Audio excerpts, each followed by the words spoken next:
des récessions qui commencent à s'accumuler un peu partout dans le monde. Le sujet, c'est est-ce que les taux vont baisser? Ça a un impact sur les marchés? Moi, je vais être cash, c'est une bulle.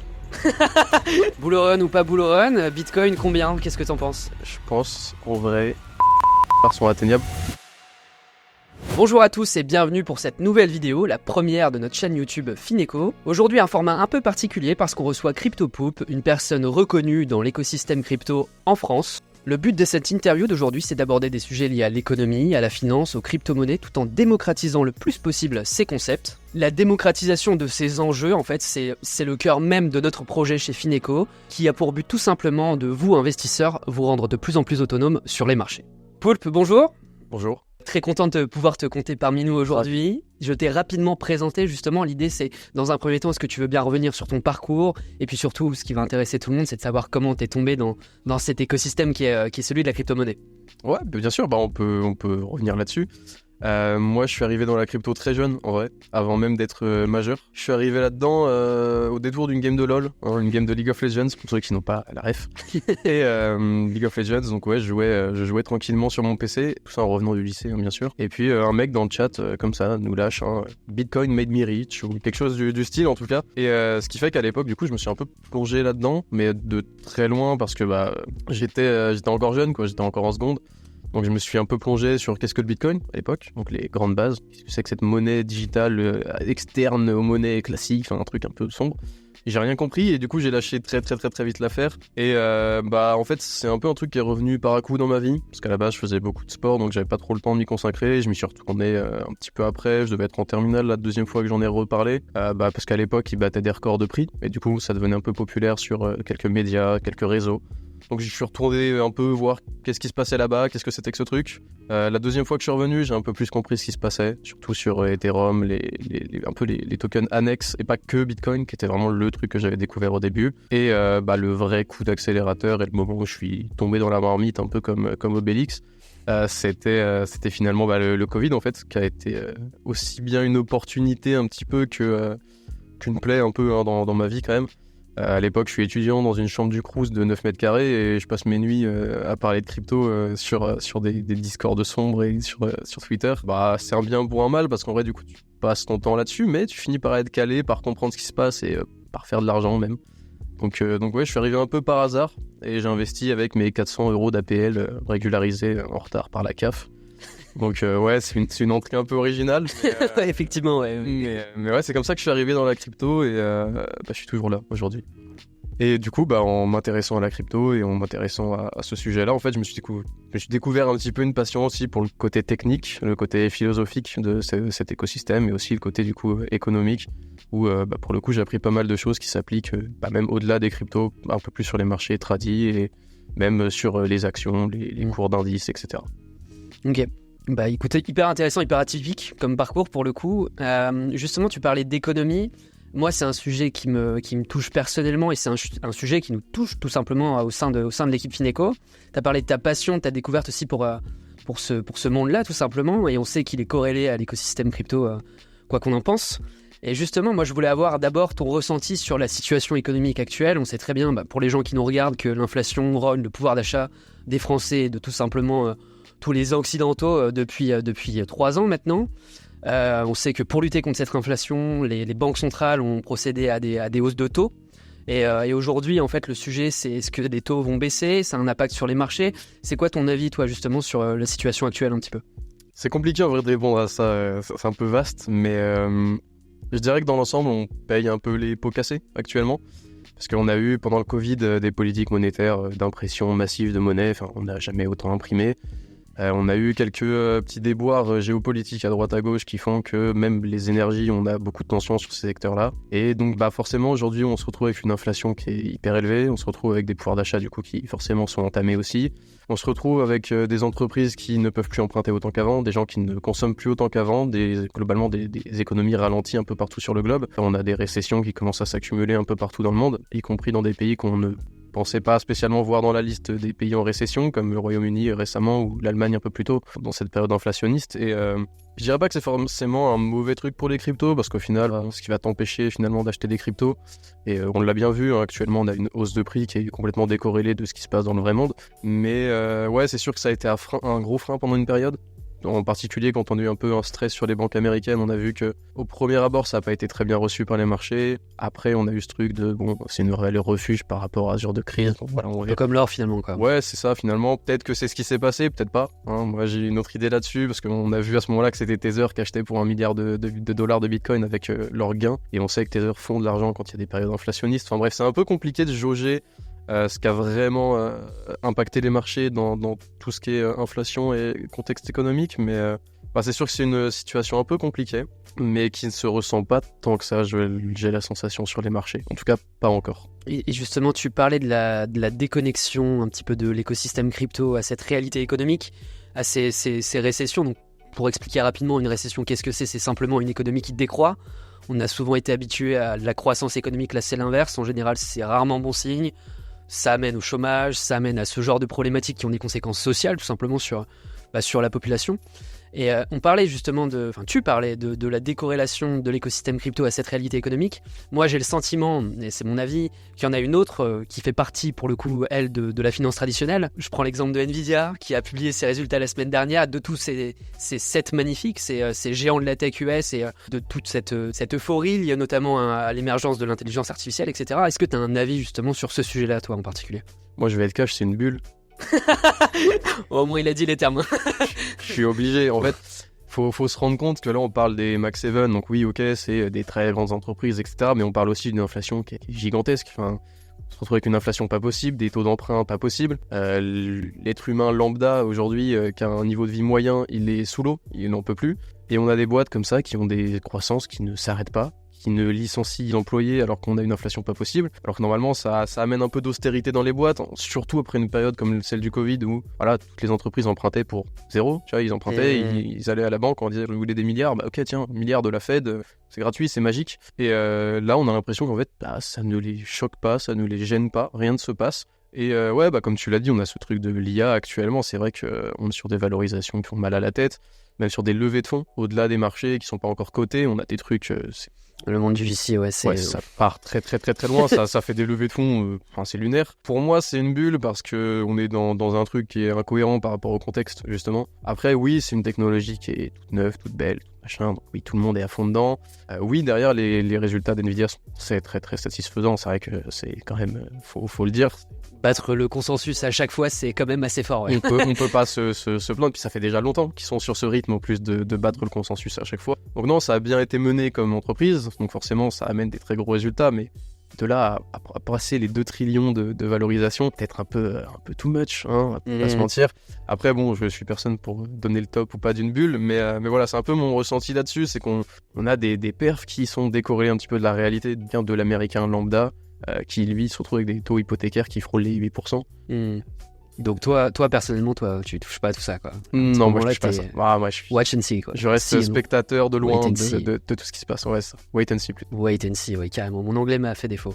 Ok, donc juste pour reprendre par rapport à ce que tu disais, tu parlais justement de cette époque un petit peu, même carrément révolue, maintenant celle de l'argent magique, quoi, de ce qu'on appelle la planche à billets, c'est-à-dire toute cette époque qui va de l'après 2008 jusqu'à l'après Covid finalement, et ça s'est arrêté il y a à peu près 2-3 ans quand les banques centrales, que ce soit en Europe ou aux États-Unis, ont commencé à relever les taux. On parle d'argent magique parce que les taux étaient nuls, tout simplement, qu'il était possible d'emprunter gratuitement. Ça a alimenté des bulles sur les marchés, on l'a vu pendant le Covid. Une bulle immobilière aussi qui continue de gonfler, beaucoup de choses finalement. Et là, on rentre sur un sujet beaucoup plus technique. Est-ce que tu as une idée critique un petit peu de ces politiques monétaires qui a été menée depuis des années? Est-ce que tu penses qu'il y a des erreurs qui ont été faites?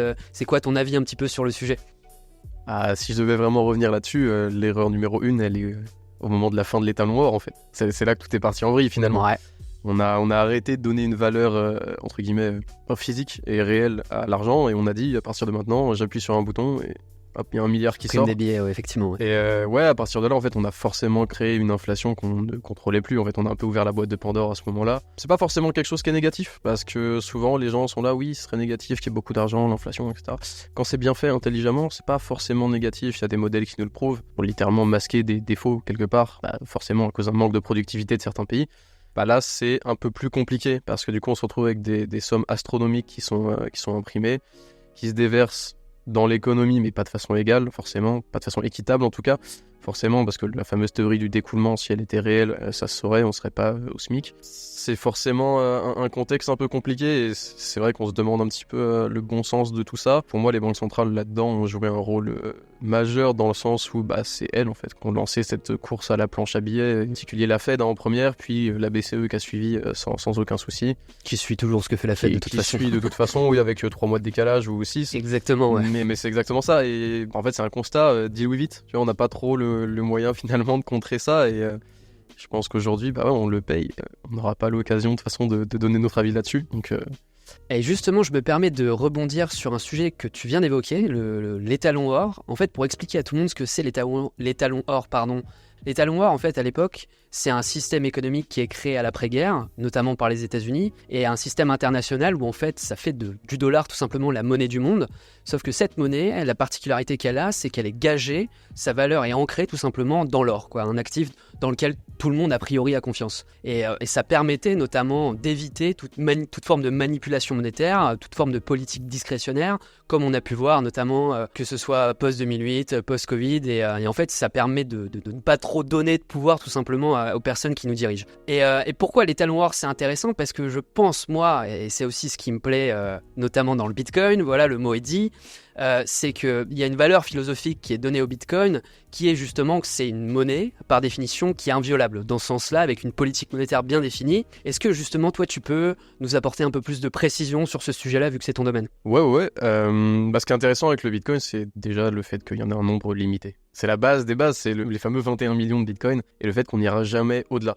On peut aller en dessous, il y a des gens qui peuvent les perdre, il y a des gens qui peuvent même les burn, on peut faire ce qu'on veut avec nos bitcoins, mais il n'y en aura jamais plus de 21 millions, ça c'est une certitude, et la raréfaction qui va avec chaque halving. Ça, forcément, comment ne pas tomber amoureux de ça quand tu vois ce que font les banques centrales, et la folie dans laquelle on est avec toujours plus d'impression, toujours plus de dévaluation de la monnaie. D'un côté, il paraît comme le Saint Graal un petit peu. Puis à ça, t'ajoutes le fait qu'il soit décentralisé, t'enlèves encore une fois une couche de contrôle que tu peux avoir sur la monnaie telle qu'on la connaît. Donc déjà, t'as enlevé les banques centrales avec la supply qui est finie, et maintenant tu enlèves aussi les banques qui prennent des intermédiaires, des commissions, des machins, des contrôles, tu enlèves tout ça. C'est juste monsieur X qui envoie monsieur Y une somme d'argent, personne ne peut rien faire. Cette somme d'argent-là, elle a une valeur qui est ancrée sur sa supply qui ne baissera, n'augmentera jamais. Le truc, il est sécurisé comme pas possible, tout seul, qui se gère.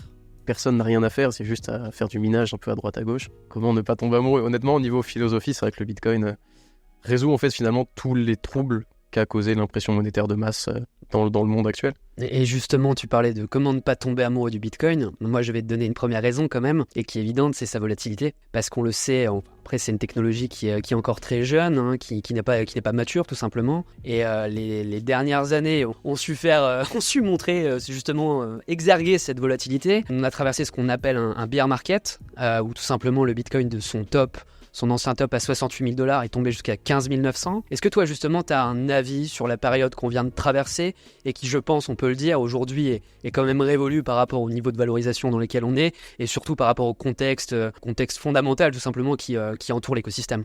Pour moi, en fait, je vais répondre d'une façon un peu plus technique. Je pense que ce que les gens auraient pu attendre, c'est que globalement, ce qui fait que le Bitcoin était volatile jusqu'à maintenant, c'était que c'était un peu un truc de niche. C'est que c'était globalement la monnaie de ceux qui avaient un truc à cacher. En général, en tout cas au début, c'est ce qui a apporté les premiers volumes. On peut penser à Wikileaks. Ouais, on peut penser à ces usages-là qui au début étaient un peu sombres. Pas forcément les usages auxquels on aimerait attribuer Bitcoin. Pourtant, faut bien le dire, c'est de là un petit peu que vient son usage premier. Maintenant, il a grandi. Et il grandit en baissant sa volatilité puisque sa capitalisation augmente, donc forcément il en faut plus pour faire bouger le cours. Ensuite, je pourrais parler de le dernier bear market est un peu spécial, l'air de rien. On a eu, pour le coup, on a eu une autre bulle, nous aussi, sur les cryptos, on l'a eu avec ce dernier bull run. On a eu FTX, Alameda, qui littéralement avait un glitch argent infini. C'est vraiment ça qu'ils ont fait, donc forcément on a atteint des valeurs délirantes, donc on a une chute qui est tout aussi délirante, parce que quand tout s'écroule, on peut penser à Celsius, Terra Luna, on peut penser à FTX, et puis tous les autres qui vont avec.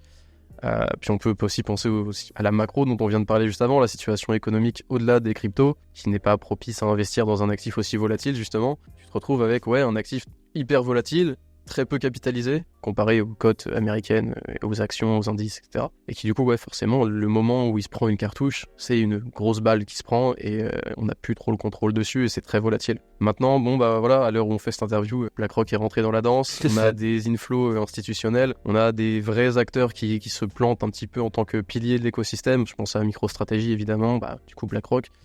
Coinbase aussi qui est là maintenant, qui est introduit en bourse depuis quelques années.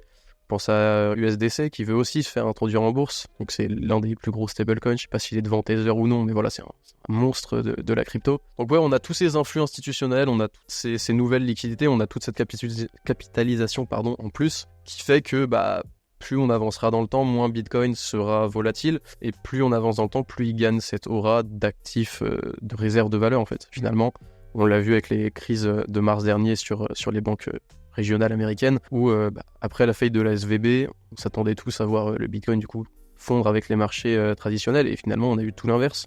Ça a été pas le bottom, mais le deuxième bottom. Donc c'est un sujet un peu... je pourrais partir dans tous les sens. Ouais, justement, moi, il y a une précision, il y a un sujet en particulier dans tout ce que tu viens d'évoquer que j'aimerais bien qu'on aborde, justement, c'est celui des exchanges, parce que l'affaire FTX, ça fait énormément de bruit, tu le sais aussi bien que moi, et justement, le principe même des exchanges, en tout cas de garder ces crypto-monnaies sur ce type de plateforme, va à l'encontre même de la philosophie originelle du Bitcoin, qui est la décentralisation, tout simplement. Et c'est quoi, toi, ton avis, justement, sur la décentralisation et sur ces acteurs-là, de manière générale ? Pour moi, l'avis que j'ai là-dessus, c'est que de toute façon, les cryptos, on vit dans le paradoxe. On vit tout le temps dans le paradoxe parce qu'on a tous du Bitcoin, on a tous de l'Ethereum, on a tous je ne sais quel shitcoin sur je ne sais quelle blockchain, mais ce qu'on veut en faire, c'est du dollar. Voilà, donc c'est le premier paradoxe.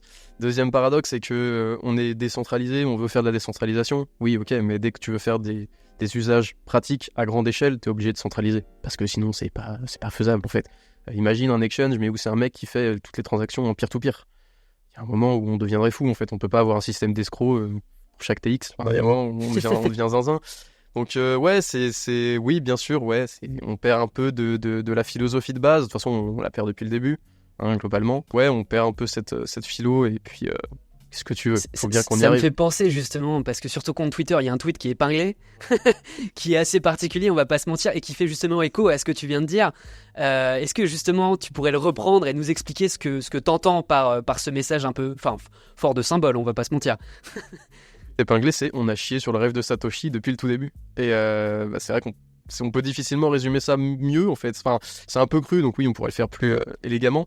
Mais, mais non, mais c'est très proche de la vérité. C'est que Satoshi nous a imaginé quelque chose de très utopique, finalement. C'est vraiment presque de la philosophie. C'est presque une thèse qui nous a sorti. Et oui, il y a un outil qui est là, un outil qui finalement est libre. En fait, il nous l'a laissé, il a dit voilà, faites-en ce que vous voulez. Et l'être humain est ce qu'il est, donc on n'en a pas fait que du beau, malheureusement. On en a fait beaucoup de belles choses, l'air de rien, on a fait beaucoup de belles choses, entre autres pour l'environnement. Dernièrement, on fait beaucoup de belles choses avec le minage, on fait beaucoup de belles choses dans des pays un peu où la monnaie c'est compliqué. Je pense à l'Afrique, je pense à l'Équateur par exemple, qui est un bon exemple. Où on trouve des usages à ce Bitcoin, on trouve des bonnes actions à faire avec ce Bitcoin, on trouve des belles choses. Écoutez, voilà, et forcément, il y a beaucoup plus de mauvais, il y a cette hyper spéculation, il y a toutes ces bulles, il y a tous ces dramas qu'il y a eu avec tous ces exchanges qui, jouaient un peu avec les limites de ce qu'on appelle la décentralisation, où ils créaient leurs propres jetons, ils en imprimaient à volonté, ils faisaient la banque centrale sans être une banque centrale. En bref, il y avait tout un tas de trucs qui sont des dérivés de cette philosophie, de cet outil de base, qui lui est propre, lui il est pur, mais c'est un peu le seul finalement dans notre écosystème. Et c'est pour ça que j'ai tweeté ça, parce que il nous a donné un truc utopique et on en a fait ce que l'espèce humaine fait de tout ce qu'on lui donne, quoi. Ouais, de la merde, quoi. C'est clairement ce que tu dis. Globalement, voilà. Toujours. Justement, on peut reprendre justement ce que tu disais. Tu viens d'évoquer justement le sujet des exchanges, de la décentralisation. Et peu avant, tu viens de parler, tu as prononcé le mot qui fait vriller Wall Street, quoi. C'est BlackRock, tout simplement. Après, ils sont pas tout seuls, on le sait. Et la grosse news des derniers mois, de début janvier finalement, ça a été l'approbation par la SEC, le gendarme de la bourse américaine, tout simplement, des ETF Bitcoin Spot. Ça a eu un impact notamment sur le prix. C'est quoi ton avis d'abord, toi, sur l'entrée de ces acteurs, et puis ensuite, quelle interprétation tu en fais par rapport au Bitcoin, tout simplement? Mon avis, c'est, tu vois, le paradoxe dont on a parlé juste avant, on est encore en plein dedans, c'est que moi, je suis fan de la philosophie des cryptos, du Bitcoin en principal, mais même de tout ce qui va autour avec les cryptos en général. Et l'arrivée de ces acteurs-là, forcément, c'est un peu la fin de ce rêve utopique de décentralisation, de libre marché, etc., on va se retrouver finalement très vite avec des institutions qui vont détenir des sommes astronomiques. Je crois que BlackRock, c'est déjà plus de 5 milliards. Ça fait à peine 2 mois qu'on les a sur le marché. Donc, ouais, ils ont beaucoup d'inflow. Alors, c'est très positif, mais les prix de mes tokens vont vers le haut. Je suis très heureux. Les miens aussi, je te rassure. Mais c'est ce que j'avais tweeté c'est ce que j'avais tweeté le jour J, en fait, où il y a eu l'approbation. C'est que il y a le côté de Poulpe qui est le spéculateur, qui lui est forcément euphorique, qui se dit putain, incroyable. Parce que là, on part sur potentiellement des années d'inflow. Enfin, des années, c'est même pas potentiellement, c'est sûr, ils ont pas lancé le produit pour 3 mois. Donc, ouais, on va avoir des clients institutionnels chez BlackRock qui vont acheter au marché du Bitcoin. Ça va impacter le prix. C'est extrêmement bullish. On peut pas faire plus bullish que ça, de toute façon. Et de l'autre côté, il y a le côté philosophique. Là, ça y est, on vient un peu de vendre une partie de notre rêve au diable, finalement. Ouais, tout simplement. Avec Wall Street qui débarque et qui pose un peu ses grosses pattes sur notre Bitcoin. Après, pour l'instant, c'est que Bitcoin. Pour l'instant, voilà. Donc, mais c'est un sujet qu'on va aborder par la suite. Je voilà. sais qu'il t'est cher. Clairement. Et ouais, pour l'instant, c'est que Bitcoin. Donc, pour l'instant, on est heureux, mais d'un autre côté, ça va pas découler ailleurs que sur Bitcoin. Donc, on n'a pas non plus des inflows qui vont aller sur tout le marché. C'est là où on a une différence quand même avec ce qu'on avait au dernier bull, où là, on avait tout qui pumpait. Donc, ouais, c'est compliqué, mais globalement, c'est très, très, très positif, en tout cas pour le prix. Et d'un point de vue spéculation, c'est extrêmement positif et c'est compliqué de dire l'inverse. Maintenant, bon, vous pouvez vous poser les questions que vous voulez niveau philosophique. Hein. C'est votre souci. Mais voilà, moi, je me les pose pas parce que moi, je suis là pour faire de l'argent. Hein, je vais pas m'en cacher. Maintenant, ouais, c'est sûr que les maxis, c'est compliqué. Pour les maxis, c'est compliqué, mais justement, si on se met à la place de l'investisseur particulier qui, lui, découvre l'écosystème, parce que pour rappeler rapidement le fonctionnement d'un ETF, un ETF, c'est quoi ? En l'occurrence, l'ETF Bitcoin Spot, c'est quoi ? Ça va vous permettre à vous, investisseurs, tout simplement d'acheter du Bitcoin sans le détenir directement, comme si vous achetiez une action en bourse, tout simplement. Et ça présente l'avantage, tout simplement, d'une simplicité d'accès, et une facilité d'accès qui, quand on a construit un actif sur une blockchain qui est quand même une technologie relativement complexe, tout simplement peut intéresser davantage de monde. C'est quoi ton avis justement toi sur cet aspect-là ? Pour moi, encore une fois, c'est le paradoxe. On veut de la décentralisation, ouais, ok, mais c'est tellement pas fiable et tellement pas sécurisé pour quelqu'un qui débute. Ça l'est tellement pas. Alors que là, tu débarques, BlackRock te dit, ok, je prends ton argent, je vais voir Coinbase, on le met en custody chez eux, ils se débrouillent avec la sécurité, les mecs font ça depuis des années. C'est une institution, c'est propre, c'est clean, c'est sans bavure. Tellement plus pratique que toi qui te fais ton espèce de coffre-fort où tu mets un bout de papier avec marqué ta seed phrase de ton wallet et c'est pas comparable. Alors oui, c'est un paradoxe, encore un coup, tu vois, on veut de la décentralisation, ouais, mais c'est pas safe, la décentralisation fait à la main, entre guillemets. Donc cet intermédiaire de confiance là, pour moi, c'est la meilleure pour un nouvel entrant dans le marché. Il n'y a même pas à discuter là-dessus. Et justement, on parle de cette démocratisation du Bitcoin, une démocratisation capable d'apporter de nombreux flux financiers, et là tu vas me voir venir. En général, quand des flux, il y a de la liquidité tout simplement inonde un marché, le prix des actifs a tendance à augmenter, plus ou moins fortement, ça dépend sur quelle catégorie d'actifs on est. Et là, la grande question, c'est on sort d'un narratif qui était celui du bear market, beaucoup commencent à parler d'un potentiel bull run. C'est quoi toi ton sentiment justement sur les perspectives à 12-24 mois de ce marché tout simplement ? Pour moi justement, j'en ai parlé un petit peu avant, et faut pas confondre la narrative ETF et la narrative bull run. Pour moi, c'est vraiment deux choses différentes parce que l'argent qui arrive actuellement via BlackRock et via tous les autres institutionnels qui ont débloqué leurs ETF, c'est de l'argent qui va rester que sur Bitcoin. Et faut pas se méprendre là-dessus. C'est qu'il y a beaucoup de monde qui est en mode oui, incroyable, Bitcoin rentre, enfin BlackRock rentre, et du coup tout va pump et on va faire plein d'argent sur tout. Et même mon shitcoin sur une sombre blockchain oubliée va faire x10. Et non, en fait, BlackRock ils ont ouvert la porte à Bitcoin, rien d'autre. Et ça, je pense que c'est un peu un raccourci que font les gens qui est un peu dangereux. Parce que quand on veut investir quelque part, il vaut mieux comprendre vraiment ce qui se passe plutôt que faire une espèce d'association douteuse. Et ouais, c'est sûr que ça, pour le coup, j'ai du mal avec cette idée de le bull run arrive parce que BlackRock est rentré. Maintenant, on peut pas négliger le fait que oui, ça va mettre en lumière les cryptos. Oui, ça va forcément avoir un impact sur les afflux, sur les autres actifs dérivés du Bitcoin qui sont tout le reste de l'écosystème crypto. On peut penser au numéro 2, on peut penser aux autres. C'est sûr et certain qu'il y aura un impact. Maintenant, c'est pas de l'inflow pur et dur. Voilà, c'est pas les 5 milliards qu'il y a eu dans l'ETF BlackRock qui sont sur tout le reste de l'écosystème. Ils sont que sur Bitcoin. Donc je pense que c'est important de faire cette petite coupure entre les deux, de bien démarquer un peu où va l'argent. Maintenant, ouais, pour moi, les horizons sont positifs, forcément. Parce que quand on prend le dernier bear market, globalement, ça a un peu été la purge, en fait. On a purgé tous les acteurs qui étaient un peu douteux. Quoi. Il en reste un ou deux. Là, je pense à Justinson avec ses 2-3 business. Mais globalement, pour moi, on a fait la purge des plus gros, en fait. Alameda qui était avec l'argent infini. On a viré Celsius et Terra Luna avec des rendements improbables et des placements douteux. Et globalement, aujourd'hui, qu'est-ce qui reste? Il reste que ce qui est solide, en fait. Il reste Binance, qui d'ailleurs est aux prises avec la SEC. En fait, tous les exchanges qui restent sont en prise avec la SEC, niveau légal et niveau régulation. C'est entre guillemets un gage de confiance si le régulateur s'y met et qu'ils sont compliant et que ça se discute et que ça s'arrange. Donc c'est solide. Et ce qui reste autrement et qui n'a pas été encore attaqué par la SEC, c'est que c'est que ça se fait bien, c'est que ça se passe bien. En tout cas, c'est ce qu'on peut en déduire. Et en tout cas, c'est que ça a tenu le bear market. À défaut d'avoir prouvé quelque chose de fiable à la SEC, au moins ils ont tenu.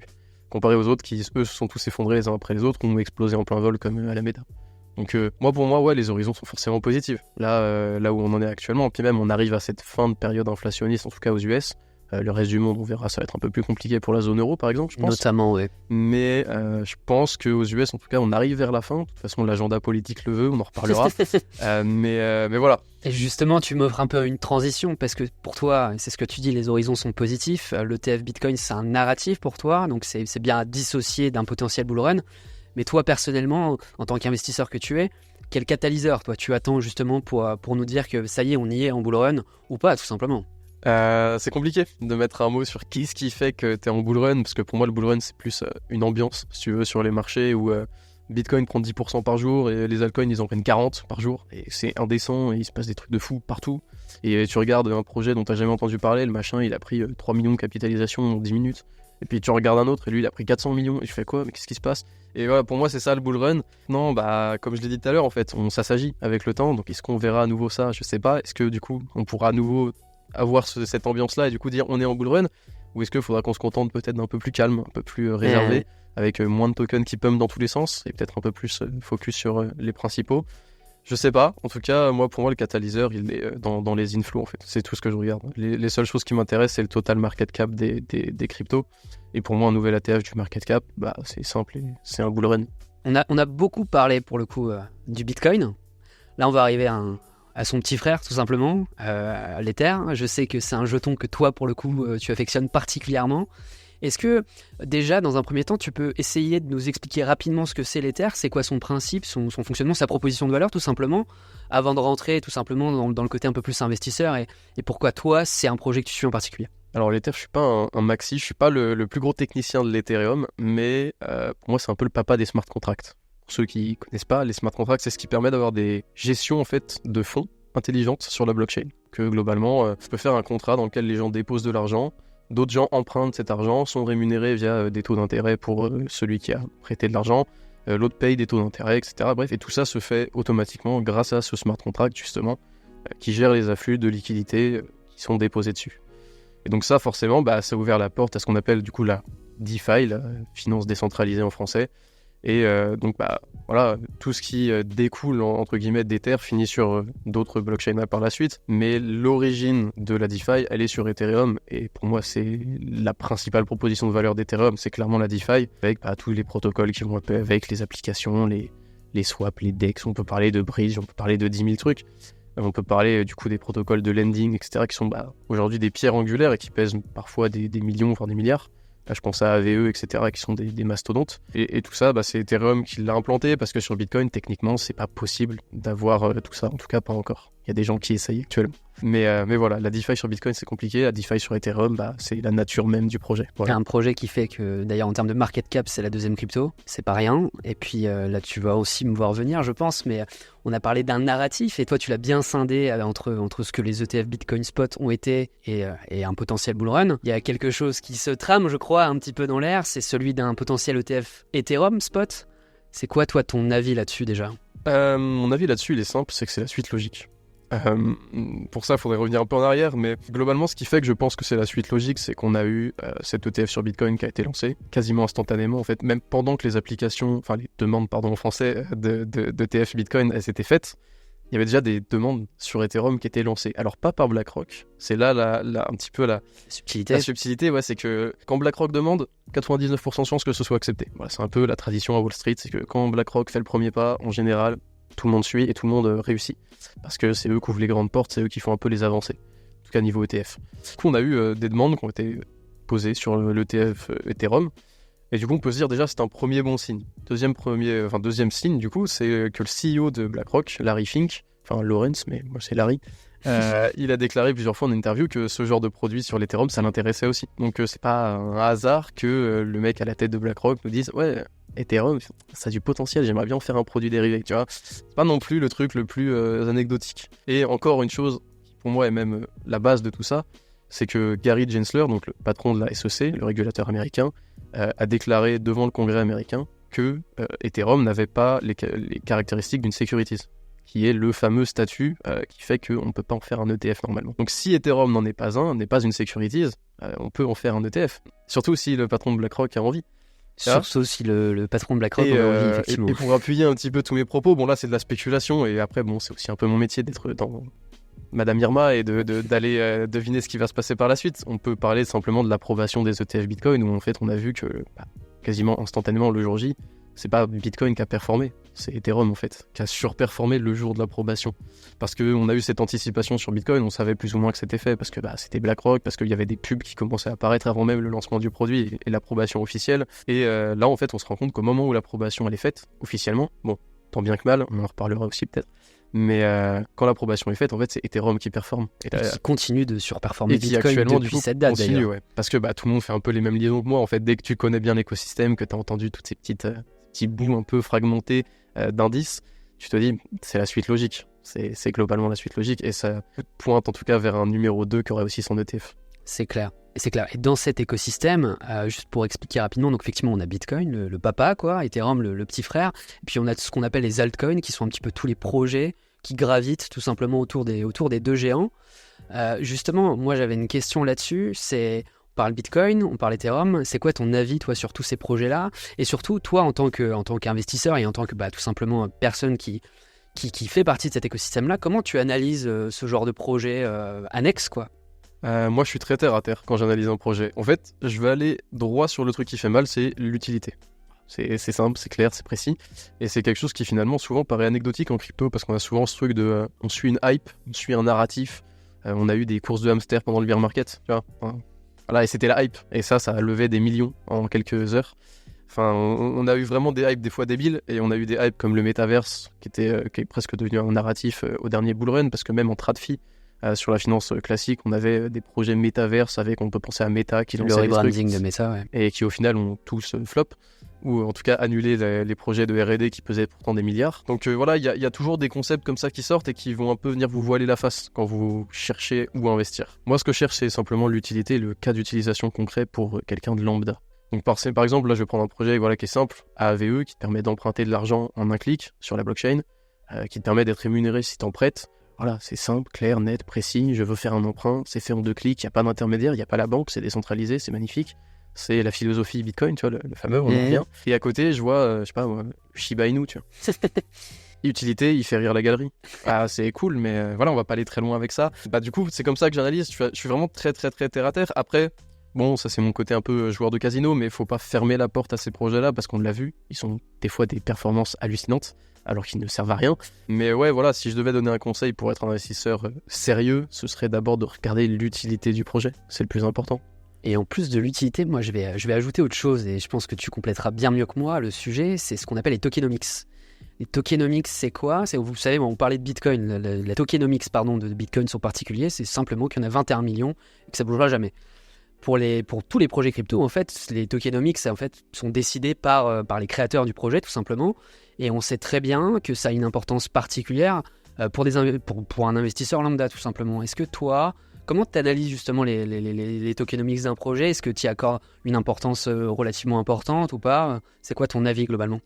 Tout dépend du projet en question et du contexte en question. Quand je suis dans la phase joueur de casino, j'en ai rien à péter, globalement. Ne pas reproduire chez vous. Ouais, voilà.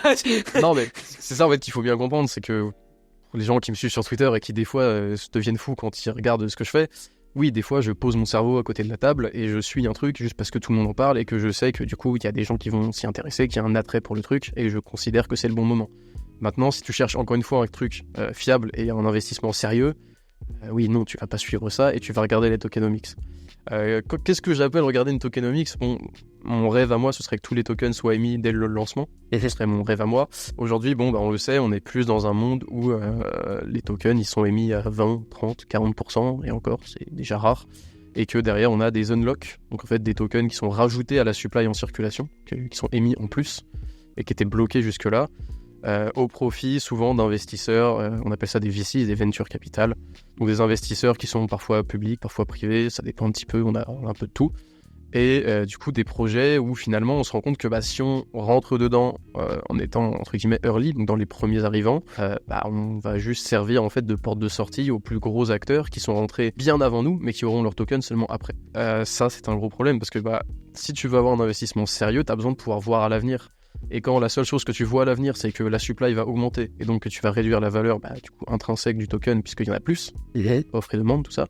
Et qu'en plus de ça, c'est au profit de mecs qui ont déjà un x20 enregistré avant même que le token ne soit libéré pour eux, forcément ça donne pas trop confiance. Après, on sait qu'il y a des projets avec des VCs qui sont allés très loin, on sait que des fois des VCs sont sérieux et vraiment soutiennent les projets, mais on sait aussi qu'il y a certains acteurs qui n'hésitent pas à investir à droite, à gauche, et dès qu'ils peuvent, à l'unlock, ils dumpent absolument tout, ils vendent tout ce qu'ils ont, et derrière, le projet s'en relève jamais, parce que le mec a voulu investir pour faire un investissement sérieux qui se retrouve à moins 80%, comment il va réinvestir derrière, et comment il va y croire encore à ce projet. Donc les tokenomics sont importantes. Maintenant, c'est compliqué de faire le tri, faut mettre les mains dans le cambouis, faut aller chercher un petit peu des bonnes références. Pour ça, il y a des projets qui sont quand même des piliers, et qui peuvent servir de référence. Puis voilà, puis encore une fois, la tokenomics, c'est un bon truc, mais l'utilité déjà te donne un bon indice en général sur est-ce que la tokenomics va être bonne ou pas avant même de la regarder. Je comprends. J'ai envie qu'on change un peu de sujet, qu'on parle un peu plus de toi. Comme tu l'as dit, t'es tombé dans l'écosystème il y a un moment, dans la marmite, pour te citer. Moi, j'avais une question, c'est tout simplement d'abord, tu as été investisseur sur cet écosystème-là. Aujourd'hui, tu as des activités de trading aussi. Est-ce que tu peux déjà nous dresser un panorama tout simplement de toutes tes activités et de toutes tes activités autour de cet écosystème? Ça va être compliqué. Il y en a beaucoup. En fait, la malédiction et en même temps la bénédiction de cet écosystème, c'est que quand tu rentres dedans, tu finis dans 40 mondes différents, mais qui sont tous aussi passionnants les uns que les autres. Il y en a, j'en connais, ils sont venus pour faire de l'argent et aujourd'hui, ils développent des smart contracts. J'en connais, ils sont venus en développant des smart contracts et aujourd'hui, ils veulent faire que des thunes. Il y a un peu de tout. Et il y a aussi au milieu des rêveurs, philosophes qui se battent pour préserver l'état entre guillemets originel du Bitcoin et des cryptos. Bon, il y a un peu de tout, il faut de tout de toute façon pour faire un monde et il faut de tout pour maintenir ces écosystèmes et qu'ils soient toujours aussi intéressants. Maintenant, ça ouvre la porte à tellement de trucs.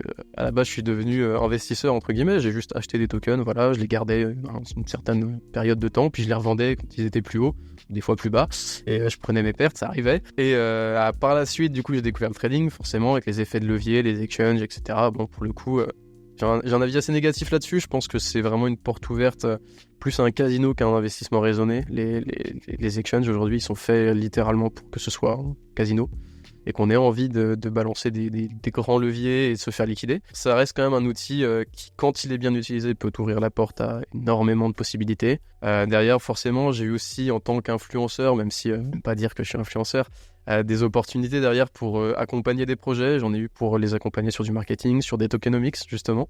On en parlait tout à l'heure. Des fois, des projets qui me disent est-ce qu'on peut faire une tokenomics, mais qui serait respectueuse de l'utilisateur, mais en même temps qui nous permettrait de lever des fonds d'une façon intéressante pour que les VC ne soient pas délaissés entre guillemets par le projet. Donc des fois, tu accompagnes des projets alors que c'est pas du tout ta casquette à la base. À côté de ça, j'ai aussi une communauté que j'ai créée, donc je fais des lives, je suis devenu un peu youtubeur, streamer.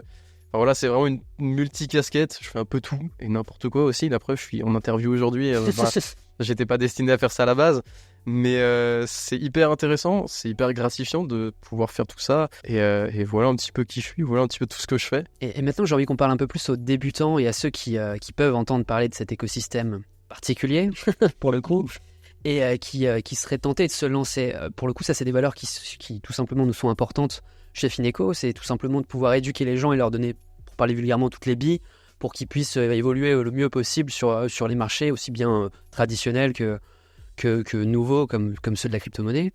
Est-ce que toi, tu as un conseil particulier, si tu dois en garder un seul, que tu donnerais à un particulier nouveau dans cet écosystème-là? C'est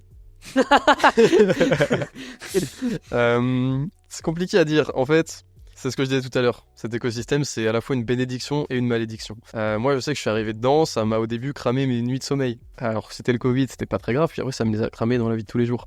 Donc, faut faire attention. En fait, faut réussir à mettre une limite dans le temps qu'on y passe. Je considère que cet écosystème-là, il faut l'aborder très, très, très lentement. Il faut éviter de se jeter dedans, justement, comme j'ai pu le faire moi. Ça évitera quelques péripéties. Je pense qu'il faut y aller doucement, il faut y aller par étapes. Commence par Bitcoin, voilà, comprendre bien Bitcoin, aussi bien techniquement que philosophiquement que économiquement, qu'est-ce que ça apporte, c'est quoi l'enjeu, c'est quoi tout ça. Ensuite, on passe à Ethereum, le papa, puis ensuite, on peut un peu s'aventurer sur d'autres blockchains, où là aussi, on commence un peu à taper sur des trucs plus techniques, et puis ensuite, voir les spécificités de chaque blockchain, de chaque projet, qui sont pour les trois quarts tous les mêmes, mais sur des blockchains différentes. C'est un peu la grande cour de récréation finalement les cryptos, et je considère que pour se lancer là-dedans, faut avoir beaucoup de temps et beaucoup de patience et ne pas vouloir cramer les étapes. Parce que si tu veux cramer les étapes, tu finiras à faire des grands leviers sur un exchange douteux. Et tu finiras tout nu. Et tu finiras tout nu, ou alors tu finiras à investir sur des projets qui puent, mais dont tu as entendu parler partout et qui avaient l'air incroyables, mais sauf qu'ils étaient nuls. Et ouais, c'est un peu le piège, c'est que quelqu'un qui débute aujourd'hui, je considère que faudrait qu'il prenne vraiment son temps. Mais je sais qu'on n'a pas envie, et je sais qu'il y a ce fameux effet de Dunning-Kruger où on arrive, on se dit on est trop fort au bout de 3 semaines parce qu'on a tout compris sur Bitcoin.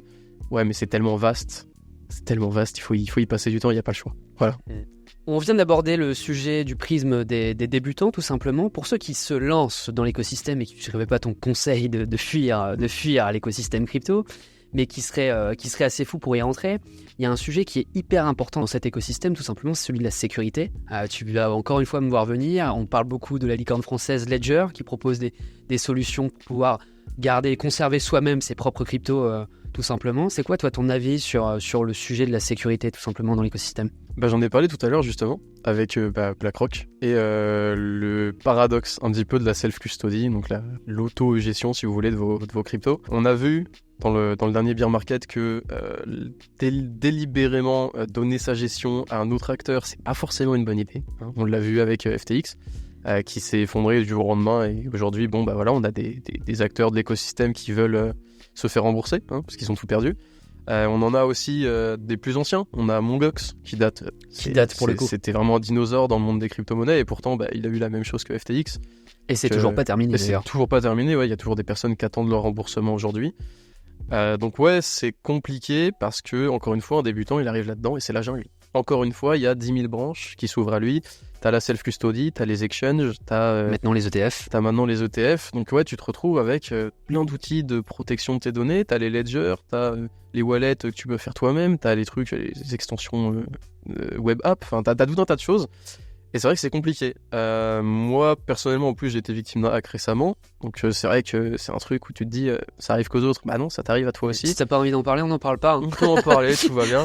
Mais ouais, non, c'est un truc où, moi j'ai installé un pack de textures sur Minecraft et j'ai fini avec 15 wallets drainés. Donc en moins de 15 minutes. Ça fait cher le jeu alors que c'est un free-to-play quand même. Ça fait très cher le pack de textures. Ouais, c'est un peu beaucoup. Enfin, pour le coup, c'était un shader aussi, mais bref.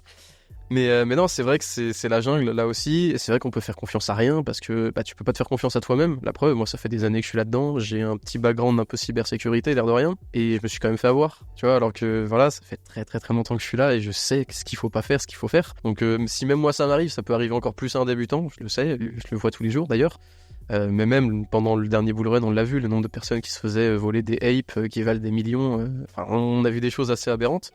Donc ouais, la sécurité c'est un gros enjeu et c'est compliqué encore aujourd'hui de savoir vraiment quoi faire. Et pour moi, la meilleure solution, ça reste de scinder les risques. Si t'as une ledger et que t'as un compte sur un exchange et qu'en même temps tu fais ton propre wallet perso et que tu sépares un petit peu tout ça, au pire du pire, tu te fais hacker l'un de tous ces moyens de protection et il te reste les autres. Moi personnellement, c'est ce qui m'a sauvé avec mon hack récemment, c'est que j'avais une partie de mes fonds sur des MetaMask, qui sont des hot wallets qui sont accessibles justement si on hack ton ordinateur. Mais derrière, j'avais des ledgers qui étaient des cold wallets, donc c'est-à-dire qu'ils sont pas connectés à des réseaux ou quoi que ce soit, où on peut pas te les voler, quoi, littéralement, à moins que toi tu approuves la transaction sur la ledger. Et vu que c'était pas le cas, tout va bien. Donc ouais, pour moi, faut scinder les risques, parce qu'on a bien vu que rien n'était vraiment fiable, ni les exchanges, ni d'ailleurs même les ledgers, etc. Il y a déjà eu des cas de hack sur les applications ledger, ou même sur des cold wallets, mais pas ledger, il me semble pas, mais d'autres cold wallets qui avaient eu des failles. Donc ouais, c'est compliqué, mais la sécurité, c'est un gros gros combat pour les débutants et c'est vraiment, je pense, l'un des trucs principaux à avoir. Et pour réinsister encore une fois sur la définition d'un cold wallet, parce que pour le coup, c'est vraiment un sujet hyper important pour quiconque voudrait se lancer dans l'écosystème, et tu m'arrêtes si je me trompe, mais le principe même d'un cold wallet, c'est en quelque sorte un coffre-fort numérique qui vous permet tout simplement de détenir vos coins, quoi. C'est le fameux moto, quoi, tout simplement.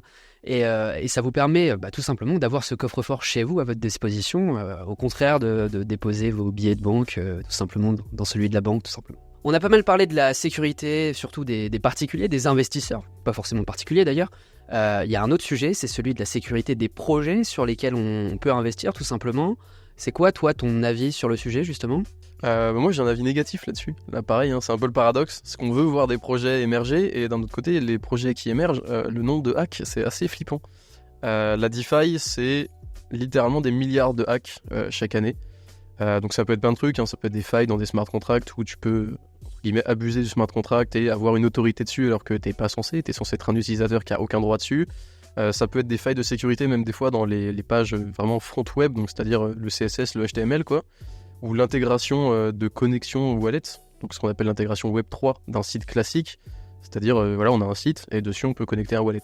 Des fois c'est cette application-là qui va être entre guillemets piratée, même si voilà, c'est un gros raccourci, et où en fait finalement ça va devenir un truc où on va connecter notre wallet à quelque chose de frauduleux qui va nous voler nos sous. Et ça arrive très très très fréquemment. Ledger Live, du coup l'application Ledger a eu ce problème-là il n'y a pas très longtemps. Si vous utilisiez l'interface de connexion Ledger Live, pendant une certaine période, vous étiez potentiellement hacké de tous vos fonds. Donc ouais, il y a beaucoup de problèmes de sécurité. C'est quelque chose qui est un peu compliqué sur les projets, mais ça fait partie de l'innovation, on va dire. Hein. Comme on dit, on fait pas une omelette sans casser des œufs. C'est pas quelque chose qui est possible.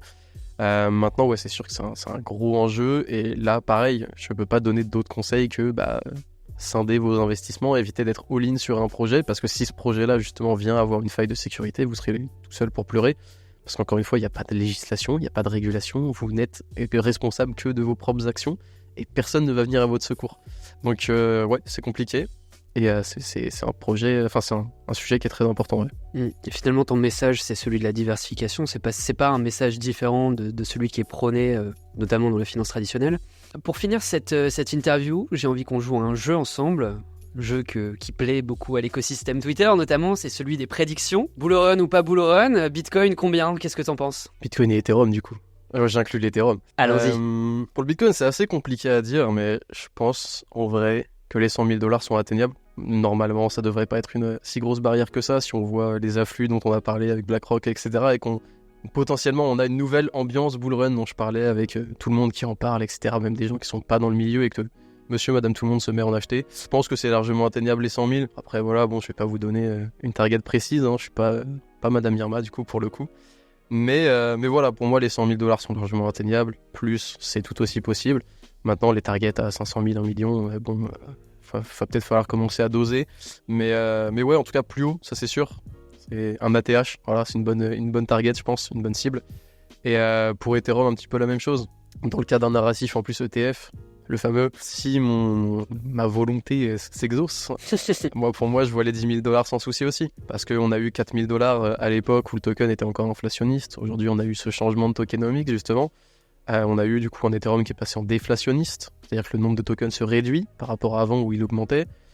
Donc bon, à terme, pareil, on a quelque chose qui va du coup se raréfier. On a potentiellement un ETF. Voilà, on a tous ces petits ingrédients qui font que, ouais, je l'attends plus haut. Et puis de toute façon, le propre d'un bull run, finalement, c'est quoi ? C'est d'avoir plus d'afflux de capitaux que la fois d'avant. Donc ça veut dire normalement des prix plus hauts. Donc là aussi, un nouvel ATH. Ce serait une cible assez simple, mais une bonne cible à se donner.